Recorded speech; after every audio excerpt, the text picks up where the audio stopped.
จะพาลูกน้อยไปฉีดวัคซีนจะต้องรู้อะไรบ้างให้ลูกกินยาลดไข้ก่อนดีไหมสวัสดีค่ะพบกับพี่กันนมแม่ค่ะพ่อคุณแม่หลายท่านนะคะที่กำลังจะพาลูกน้อยไปฉีดวัคซีนค่ะอาจกำลังมีความกังวลใจและสงสัยในหลายข้อค่ะเช่นนะคะให้ลูกกินยาลดไข้ก่อนไปฉีดวัคซีนดีไหมวัคซีนของโรงพยาบาลรัฐบาลและโรงพยาบาลเอกชน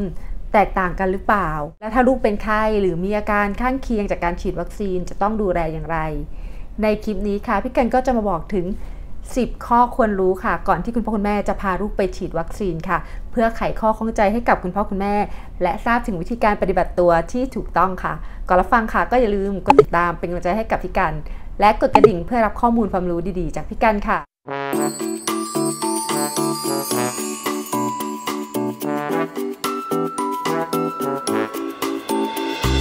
พาลูกน้อยไปฉีดวัคซีนเป็นหน้าที่ของคุณพ่อคุณแม่ที่ควรปฏิบัติอย่างเคร่งครัดนะคะ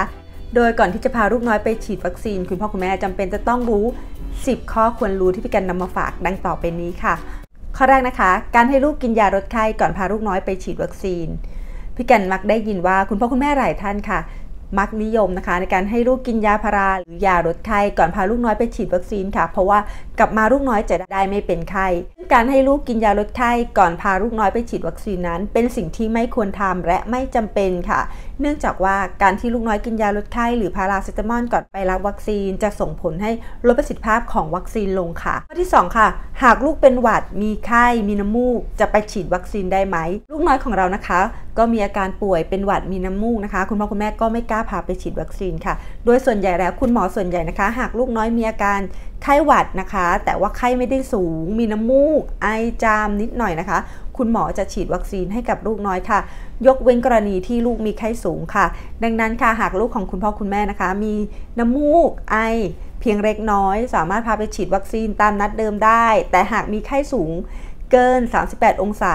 แนะนำว่าให้คุณพ่อคุณแม่ดูแลรักษาไข้ให้หายก่อนนานประมาณ1สัปดาห์จึงพาลูกไปฉีดวัคซีนค่ะข้อที่3ค่ะ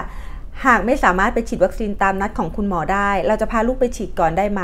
หรือว่าจะพาไปฉีดทีหลังดีนะคะคำแนะนำคือให้พาลูกไปฉีดวัคซีนหลังจากที่ครบกำหนดนัดแล้วค่ะหมายถึงว่าเลทออกไปได้ค่ะแต่เราไม่ให้พาลูกไปฉีดวัคซีนก่อนนัดเนื่องจากว่าอาจจะส่งผลต่อการสร้างภูมิคุ้มกันโรคจากวัคซีนที่ฉีดไปค่ะข้อที่4ค่ะ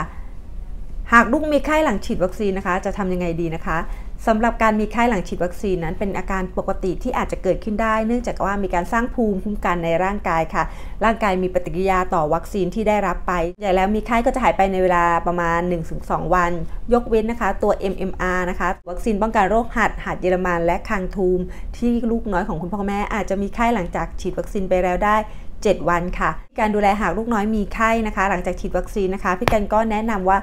ให้เช็ดตัวลดไข้และหากไข้เกิน 37.8 องศานะคะคุณพ่อคุณแม่สามารถให้ลูกกินยาลดไข้ได้เลยค่ะยาลดไข้สำหรับเด็กนะคะปริมาณที่ลูกควรจะกินนะคะมีดังต่อไปนี้ค่ะยาลดไข้สำหรับเด็กนะคะจะมีด้วยกันทั้งหมด3แบบค่ะคือแบบหย่นนะคะสำหรับเด็กเล็กน้ำหนักตัวไม่เกิน10 กิโลกรัมแบบขวดความเข้มข้น250 มิลลิกรัมต่อยา5 ซีซีและแบบขวดความเข้มข้น120 มิลลิกรัมต่อยา5 ซีซีให้คุณพ่อคุณแม่นะคะดูข้างขวดค่ะว่ายาที่ซื้อมานะคะเป็นยาพาราหรือว่ายาลดไข้แบบไหนนะคะแล้วก็ใช้การคำนวณนะคะตามสูตรที่พี่กันให้ไปค่ะข้อที่5ค่ะหากลูกน้อยเป็นไตแข็งบวมแดงบริเวณที่ฉีดวัคซีนนะคะจะต้องดูแลอย่างไรดีนะคะการดูแลนะคะพี่กันแนะนำว่าให้คุณพ่อคุณแม่นะคะประคบเย็นให้กับลูกโดยใช้ผ้าอ้อมนะคะห่อน้ำแข็งและประคบเบาๆนะคะบริเวณที่บวมแดงหรือว่าเป็นไตแข็งค่ะโดยเราจะใช้วิธีการประคบเย็นใน24 ชั่วโมงแรกหลังจาก24 ชั่วโมงนะคะให้เราใช้การประคบร้อนค่ะก็จะช่วยลดอาการบวมแล้วก็ลดอาการเจ็บปวดในเด็กได้ค่ะหากลูกน้อยนะคะปวดมากนะคะจนงองแงหรือว่ากินข้าวน้อยลงนะคะก็ให้คุณพ่อคุณแม่ให้ยาแก้ปวดหรือว่ายาพาราเซตามอลแก่เด็กได้นะคะตามโดสที่พี่กันบอกไปดังกล่าวค่ะอาการบวมนะคะไม่ดีขึ้นภายใน7 วันรวมทั้งกับมีการตุ่มน้องฝีขึ้นนะคะแนะนำว่าให้พาลูกไปพบแพทย์ค่ะยกเว้นกรณีที่ฉีดวัคซีน BCG นะคะจะมีตุ่มน้องขึ้นบริเวณหัวไหล่นะคะอันนี้นะคะจะเกิดขึ้นหลังจากฉีดไปแล้วประมาณ2 เดือนนะคะเป็นอาการปกติถ้าตุ่มน้องไม่ได้บวมแดงหรือว่าลูกมีไข้ก็ไม่จำเป็นต้องพาลูกไปพบแพทย์ค่ะข้อควรรู้ข้อที่6ค่ะหากหลังฉีดวัคซีนแล้วลูกมีเลือดออกนะคะตามรอยเข็มค่ะให้คุณพ่อคุณแม่นะคะเปิดยาแล้วก็กดไว้ ที่บริเวณจุดเลือดออกค่ะไม่นวดไม่คึงค่ะข้อที่7ค่ะหลังฉีดวัคซีนแล้วมีผื่นขึ้นค่ะมีคนนะคะปรึกษาพี่กันค่ะว่าลูกฉีดวัคซีนมาแล้วมีผื่นขึ้นจะทำยังไงดีอาการผื่นหลังจากฉีดวัคซีนนะคะมักจะเกิดในวัคซีนหัดเยอรมันโรคอีสุกอีใสนี้มักจะเกิดขึ้นหลังจากฉีดแล้วประมาณ 5-7 วันรายก็อาจจะมีไข้ร่วมด้วยอาการผื่นเหล่านี้นะคะจะหายไปหลังจากเกิดขึ้นนาน7 วันค่ะข้อที่8ค่ะวัคซีนโรงพยาบาลรัฐบาลหรืออนามัยแตกต่างอย่างไรนะคะกับวัคซีนที่ฉีดตามคลินิกหรือโรงพยาบาลเอกชนค่ะสำหรับวัคซีนนะคะที่โรงพยาบาลรัฐบาลหรือโรงพยาบาลเอกชนคลินิกอนามัยนะคะทุกตัวค่ะมีประสิทธิภาพในการป้องกันโรคที่เหมือนกันเลยค่ะไม่แตกต่างกันค่ะแต่นะคะสิ่งที่แตกต่างกันอยู่ณปัจจุบันตอนนี้นะคะคือช่วงวัย4 เดือนค่ะที่ลูกต้องได้รับวัคซีนนะคะโปลิโอแบบฉีดกับวัคซีนรวมนะคะลูกของเราก็จะต้องได้รับวัคซีน2 เข็มค่ะข้อแตกต่างข้อที่2ค่ะวัคซีนนะคะที่ฉีดฟรีกับโรงพยาบาลรัฐบาลหรืออนามัยนะคะตัว DTP หรือวัคซีนป้องกันไอกลที่จะมีฉีดช่วงวัย2 เดือน4 เดือน6 เดือน18 เดือนและ4 ขวบนั้น